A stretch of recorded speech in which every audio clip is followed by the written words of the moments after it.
Bienvenidos a los podcasts de la Sociedad Valenciana de Cardiología, podcasts patrocinados por Amgen. Hoy tenemos con nosotros uno de los grandes expertos en el manejo de pacientes con insuficiencia cardíaca y la verdad no me puedo quedar sin preguntarle a Rafa de la Espriella, que es cardiólogo del Hospital Clínico de Valencia, acerca del manejo de la congestión. Sí que es verdad que en los libros siempre estamos viendo que si la insuficiencia cardíaca, la congestión, el tema de los diuréticos, cómo utilizarlo, dosis en bolo, dosis continua, y cada uno dice una cosa y no nos aclaran nada. Me gustaría, Rafa, que nos dijeras muy someramente una serie de mensajes para el manejo de la congestión en paciente con insuficiencia cardíaca. Buenas tardes, Rafa. Buenas tardes, Lorenzo. Muchas gracias. Pues sí, efectivamente lo que tú dices. Realmente el paciente con insuficiencia cardíaca y congestión, concretamente, el manejo es absolutamente empírico. Por tanto, todo lo que yo les voy a decir ahora en estos próximos minutos son solamente trucos y algunos consejos que podemos llevar a nuestra práctica diaria para optimizar el manejo de la congestión en nuestros pacientes. El primer consejo, yo creo que es muy importante, es que el diurético que nosotros administremos tiene que llegar a su sitio de acción, y por eso es muy importante saber que las dosis orales o el tratamiento oral con diuréticos orales tiene el gran problema de la variabilidad en la biodisponibilidad. Esto es muy importante concretamente con la furosemida, que es el tratamiento diurético que más frecuente utilizamos, y la variabilidad de la biodisponibilidad es en torno entre un 50 y un 70%. Es decir, muchas veces nosotros le damos a un paciente 40 miligramos de furosemida y realmente no sabemos cuánta de esa furosemida es lo que realmente está llegando al túbulo renal. En este sentido, por eso es muy importante saber que cuando el paciente está congestivo, la biodisponibilidad oral de los diuréticos de ASA disminuye de manera muy marcada. Y esto concretamente ocurre cuando los asociamos con los alimentos. Por eso hay que recomendarle al paciente que tiene que tomarse la furosemida con el estómago vacío. Por otro lado, cuando el paciente cuenta con congestión muy relevante o muy significativa, es importante pasar directamente a la vía intravenosa para vencer la primera barrera, que es la absorción intestinal. Por otro lado, tenemos que garantizar que la presión de perfusión renal la mantengamos, y por eso la presión arterial tiene que ser por lo menos garantizar una presión arterial media por encima de 70. Por otro lado, hay que asegurarse de que la dosis es la adecuada, y esto es muy importante dado que no todos los pacientes responden a la misma dosis de diuréticos. Hay pacientes que con 40 miligramos de furosemida tienen una diuresis muy abundante, mientras que hay otros que con la misma dosis tienen una diuresis menor. Por tanto, recientemente se ha publicado una guía de consenso de la Sociedad Europea de Cardiología que, dependiendo de si el paciente es virgen de diuréticos, entre comillas, pues se recomienda una dosis inicial que sea al menos el doble de su dosis oral, y si el paciente es un paciente que lleva tratamientos con diuréticos orales de manera crónica, pues aquí la dosis debe ser mucho mayor. Por otro lado, es muy importante evaluar precozmente la eficiencia diurética. Aquí la clave está en identificar al paciente que tiene poca eficiencia, pero porque lleva poca dosis. Este realmente es el lobo vestido de oveja, ¿no? Aquí, si nosotros optimizamos el tratamiento diurético, pues probablemente consigamos una eficiencia diurética mayor y ese paciente va a tener mejor pronóstico. Por otro lado, el paciente que, a pesar de intensificar la dosis y sigue con mala respuesta, ese es el paciente que tenemos que ser mucho más observadores y tenemos que hacer una vigilancia mucho más estrecha. En este sentido, pues ha surgido recientemente el valor del sodio urinario. El sodio urinario es un biomarcador barato que tenemos disponible en todos los servicios de urgencias y que nos permite identificar a aquel paciente que va a tener una buena respuesta.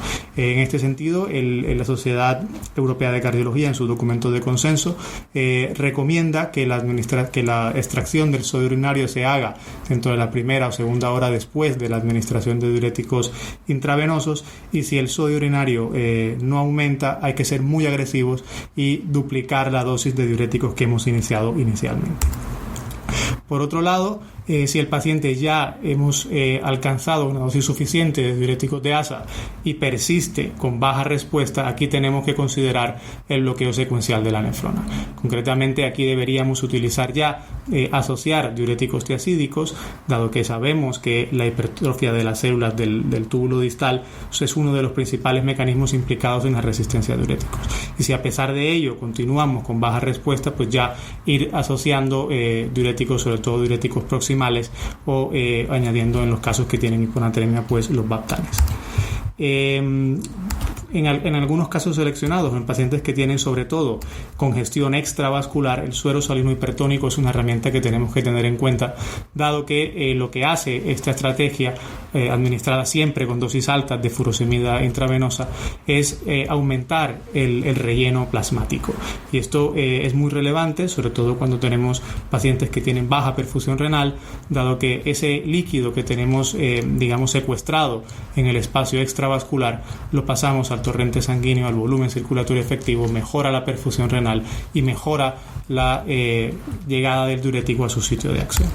Por otro lado, no tenemos que olvidar siempre que se pueda, hay que optimizar el tratamiento con evidencia de beneficio pronóstico. Y aquí sabemos que el sacubitril/valsartán es concretamente un fármaco que mejora la eficiencia diurética, ayuda a reducir la dosis de furosemida y de diuréticos orales, y además mejora y nos proporciona el paciente pues que tenga mejor pronóstico. En los casos refractarios ya definitivos, que no sabemos que ninguna de estas estrategias ha funcionado, ese es el paciente que tenemos que considerar la diálisis peritoneal ambulatoria como una terapia de destino. Muy bien, Rafa. Entonces, un poco la dosis de diuréticos que utilizamos, dosis de diuréticos de ASA, por lo que me dices, depende mucho del individuo y de la situación en la que se encuentra el individuo. No es lo mismo lo que ha dicho, si es naif para el tratamiento que un tratamiento más avanzado. ¿Tenemos que tenerle miedo a dosis muy altas de 250, 500 miligramos de furosemida, por ejemplo, o no? ¿Lo utilizáis en vuestra práctica? Claro, aquí el tema de la dosis hay que individualizar. No podemos pensar que para todos vale la misma dosis, ¿no? Es lo que he comentado antes. Aquí hay pacientes cuando realmente son pacientes que tienen una congestión muy significativa. De hecho, dosis agresivas de diuréticos intravenosos lo que pueden es, a pesar de que puedan presentar deterioro ligero de la función renal, estos pacientes a largo plazo tienen mejor pronóstico que cuando hacemos una estrategia con el pie en el freno, ¿no? Eso es un poco el mensaje. Aparte de la resistencia de diuréticos, también he visto resistencia de cardiólogos a poner dosis altas de diuréticos. Efectivamente, yo creo que eso es la clave, ¿no? Que ese es otro tema. Y el tema de los SGLT2, ¿cómo lo entroncas dentro del tema de la congestión? ¿Utilizas en la práctica diaria en el paciente diabético el SGLT2? Y cuando lo haces, ¿qué haces con los diuréticos de ASA habituales? Claro, los diuréticos, concretamente los SGLT2, lo que están haciendo es aportarle sustrato al sitio donde actúan nuestros diuréticos estrella, que son los diuréticos de ASA, ¿no? Realmente, si nosotros inhibimos los SGLT2 en el túbulo proximal, lo que estamos es llevando más sodio al resto de la nefrona donde tenemos diuréticos que utilizamos en nuestra práctica diaria. Entonces, la evidencia, o sea, la potencia de estos diuréticos se incrementa. Claro, lo que hacen los SGLT2 es potenciar el efecto del resto de diuréticos. Probablemente será uno de los secretos el porqué de estos fármacos reducen la mortalidad en estos pacientes. Es una de las teorías, podría ser. Pues nada, muchas gracias, Rafa, por tus explicaciones claras y concisas en cuanto al manejo de la congestión en el paciente con insuficiencia cardíaca. A ti, Lorenzo, muchas gracias.